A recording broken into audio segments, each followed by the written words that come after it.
چې دا د کافرو بچی چې دي دا به جهنم کې وي که جنت کې وي.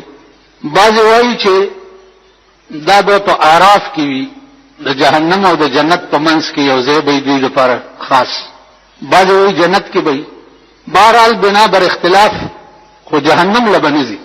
نو د جهنميانو ته به د خپل بچو صورتونه چې دي هغه هم په جهنم کې ښودل کېږي. د دې وجه به څه د دې وجه به دایي چې سړی په خپله په هر څومره تکلیف کې وي او بچی په تکلیف کې نشي کتلی، نو دا بچی به ورته دې لپاره صورتن ښودل کېږي چې دوی په د عذاب کې ډبل ګون شي. الله دې مسد. ورپسې نیمه رکوع کې بیا د اهل جنتو بیان دی. د قیامت په ورځ به دوه ډلې جوړې شي، د جهنميانو او به جهنم ته لاړې شي، او یو ډله به بیا د جنتیانو وي. د جنتیانو ډله چې ملائک روان کی، اهل جنت چې څه وخت کې جنت دروازو کې ننوځي نو ملائک به ورته سلامي کوي. سلامي به د ملائکو څه الله دې نصیب کړي. اهل جنت چې څه وخت کې ننوځي جنت ته نو اعلان به وشي چې تاسو نن د خدای ملمانه دا الله جنت ته چرانه وته نو نن لومبه ملمستیا د تاسو ته الله کوي، نن د خدای ملمانه. حدیث کې راځي چې الله پاک به ورته بندوبست څنګه کړی د روټه. رسول الله صلی الله علیه وسلم فرمایي چې دا الله دعوت به په جنت کې پړمبنه ورځ خوراک به چې دوی جنت کې کوي نو د میانو کلیجی به مې پیژنې کبان د کبانو کلیجی به د لومبنه ورځ دعوتي د پروردگار اهل جنتو. اوس خدای پوهیږي د جنت د میانو کلیجی دا د الله د لومبنه ورځ دعوتي اهل جنتو. یو سړی ما ته وی ورځ چې دا میان چې خلک پاکي دا کلیجی خو بار غورځي. ما ورته وی چې دا د دنیا د میانو کلیجی ده. دا دعا کوه چې الله پاک د نصیب کړي نو د جنت د مې کلیجی به څنګه نو بیا به خوند وګورین. په دا وخت کې عزیزانو بیا تقسیم وشي اهل جنت ته استاداز استاداز استاداز استاداز استاداز. حدیث کې راځي چې د ادنا جنتی زیب د ادنا جنتی زیب دومره په جنت کې چې سل کاله د په اس مزلو کې نو خپل حدود بنشي معلومول. سل کاله چې په اسور شي او رواني او د سلو کالو په مزل لار شي نو دا پته باندې لګي چې د جنت کې د څومره ایریا مال پروردگار راکړي. دا د ادنا جنتی دی. عزیزانو کدا عشق بیا تپوس کوي د امام مالک نه تپوس کوي چې چا په خپل ژوندۍ کې په مدینه منوره کې پڼې نه وي پخپو کړي په خپل ژوندۍ کې. ولی په دې ځمکه لاندې زما محبوب پروت دی، زما په دې ځمکه پڼو سره څنګه ګل. حاجی محمد امین صاحب دې خدای وبخي هغه وایي چې د حرم پزمکه خپېګ دی او پسترګې نګدي، چې د حرم پزمکه خپېګ دی او پسترګې نګدي، زړه دې زخمی نه دی سینه دې هم بیمار نه ده. اوس بچرته حاجی صاحب وګوره یا تی صاحب چې اختیاب لختې په مدینه کې دي ها زمونږ د زمانه اجیان نه دي اتیان دي. وګوره چې اختیاب لختې په مکه کې مدینه کې ګرځي. دا خو امام مالک نه بیا پوښتنه وکړه چې د حرم پزمکه خپېګ دی او پسترګې نګدي، زړه دې زخمی نه دی سینه دې هم بیمار نه ده. عاشق نه زما عزیزانو په مکه حج کې ما ډېر اجان لیدلې دي چې هغه ځمکه به ګرمه وه نو موزې ځان له جوړې کړې چې کېړی کې نشي دا کېده نو موزو کې به بیا دغه ته تلو راته کوی. نو په جنت کې به عزیزانو رسول الله صلی الله علیه وسلم سره چې د چا رابطه او تعلق په دنیا کې نو دی به رسول الله سره چې چا خدای سره تعلق په دنیا کې ساتلی دی به څه چلی. نو د مازیګر ټیم کې به دا جنتیان ګرځي بازار به لګېدلی. ترمذی کې یو باب راځي باب السوق فی الجنه، په جنت کې به بازار ولګي میله به ولګي. اهل جنت ته به وایي چې میلې ته لاړ شي، میله کې به ګرځي دا جنتیان وغیرہ تصویر به پکې وګوري چې دا سراوالی دی به دا وایي چې دا تصویر خو ډېر ښایسته دی. فوراً به دا جنتی دا تصویر په شان شي ځکه چې جنت د غم ځای دی نه که نه چې دی ښایسته دی او ته ښایسته نه یې زه ته ښایسته شه. وفيه ما تشتهي الانفس چې څه دې زړه غواړي هغه په جنت کې. مازدیګر ټیم به دوی به اوزګار شي، الله به ورته وایي چې خوشحال شوي؟ وایي به یا الله هېڅ کمی، وایي به یو کمی پاتې دی، صبر وکړئ. ملائکو ته به وایي چې زما او د دې اهل جنتو منځ کې چې څومره پردې دي دا لرې کړي، تمام حجابات به لرې شي، او اهل جنتو ته به وایي چې ما ته وګورئ. دا ټول اهل جنت به خدای ته وګوري. وجوه یومئذ ناظرة الى ربها ناظرة. دا ټول اهل جنت به الله ته وګوري، بهوش بشي چې یا الله دا نه څو زئی جنت کې مزه کوي، یا الله جنتونه هم نه دي پکار، خدام خوند چې یو ځل بیا وي، دا مزه یو ځل بیا.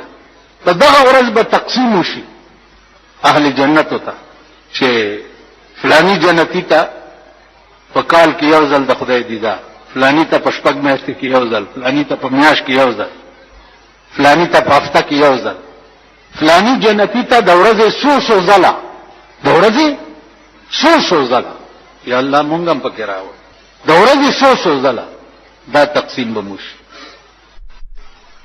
اوس جنت عزیزانو، جنت ته جنت وی ولی عزیزانو، جنت چې دی هغه د ټول عمر د اوسېدو ځای. دنیا ته خو ته یو مېلمه راغلی څه لږ غوندې وخت دپاره، دایمي ژوند چې دی هغه ستا په دوه ځایونو کې دی، یو په قبر کې دی او یو د قبر نه پس بیا په جنت کې دی. بس نظام به ختم شي د دنیا. اوس یو مسلمان دی داسې وي چې هغه دومره هم نه پوهېږي چې زه به چېرته ټول عمر تېروم، د هغه ځای نامه څه ده او د هغې معنا څه ده. تاسو د خپل ځان سره سوچ وکړئ. عزیزانو دعا وکړئ او کوشش وکړئ چې یا الله زمون هغه دایمي ژوند چې دی هغه ډېر ښه کړي. زه تاسو ته په ایمان وایم چې د قبر ړومبنۍ شپه یا به ښه وي او یا به خرابه وي.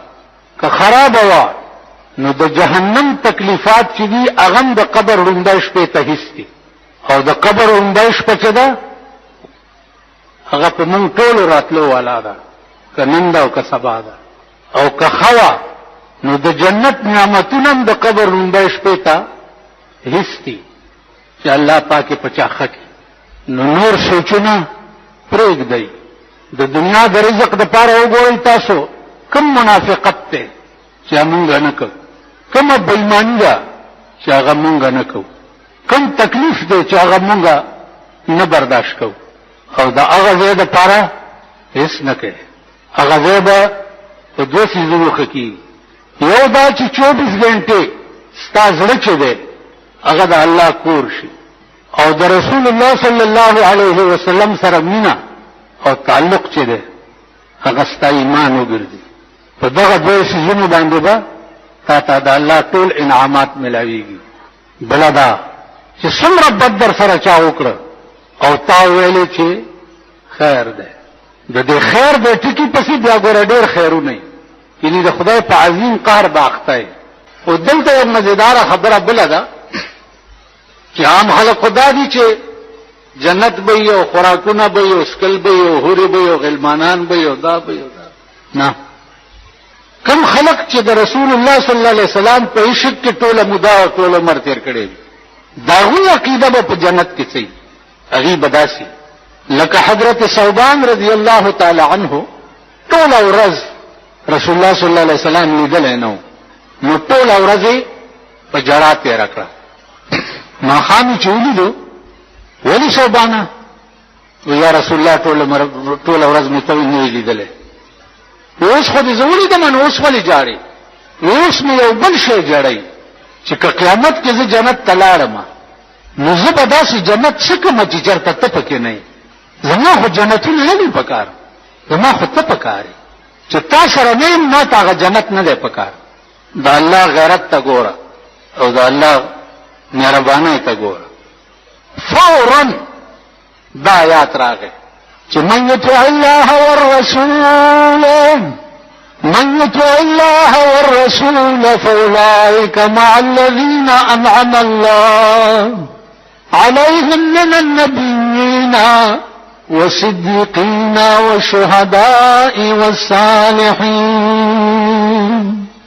اے محبوبا صوبان ته وایا چا چې په دنیا کې د خدای او رسول اطاعت کوي نو دوی به چرته فاولئک مع الذین انعم الله علیهم من النبیین دوی به په جنت کې مغه چا سره چې دنیا کې چا سره مینه المرء مع من احبه نو حبیبه دته وایا چې ته په جنت کې ما سره یې خپکیګه ما حضرت صوبان خوشحال شو چې تاسو سره نو ټیک دی کینی ما ته جنتونه نه دي نو ما تاسو ته 13 جمعه یو ټکی کړو چې وسیق الذين كفروا الى جهنم زمرا حتى اذا جاءوها فتحت ابوابها دلته واو نشتا د جهنم تر دروازې پوری به د جهنم دروازې بند وي مطلب بدایي چې کپدې لار تلو کې نن څه وجه پیدا کړه نو واپس بشي او خلاص بشي دویم جز کې وسیق الذين اتقوا ربهم الى الجنه زمرا اهل جنت ډله روانه شي په طرف د جنت باندې زمرا لوی لوی ټولي حتى اذا جاءوها تر دې پورې چې دوی جنت ته ورسي نو وفتحت ابوابها وفتحت دامانا چې د دوی د جنت اساد د زین را روان شي نو دوی ته د جنت دروازې کولاوي وفتحت دامانا دوران دی نه به د جنت دروازې ورته کولاوي ملائک به ولاړی په دروازو کې سلام علیکم سلام علیکم طبتم فادخلوها خالدین سلام دی په تاسو باندې اے اهل جنتو تاسو پاک یې فادخلوها خالدین ننوځئ دې جنت ته خالدین دا معنا چې ټول عمر به په دې جنت کې څوک بنته وباسي نه دا تاسو عمر کور دی په خلود سره ننوځئ ټول عمر به پکې اهل جنت بچوي وقالوا الحمد لله الذي صدقنا وعده سنادا اغه الله لرا چې خپل وعده مون سره رښتینی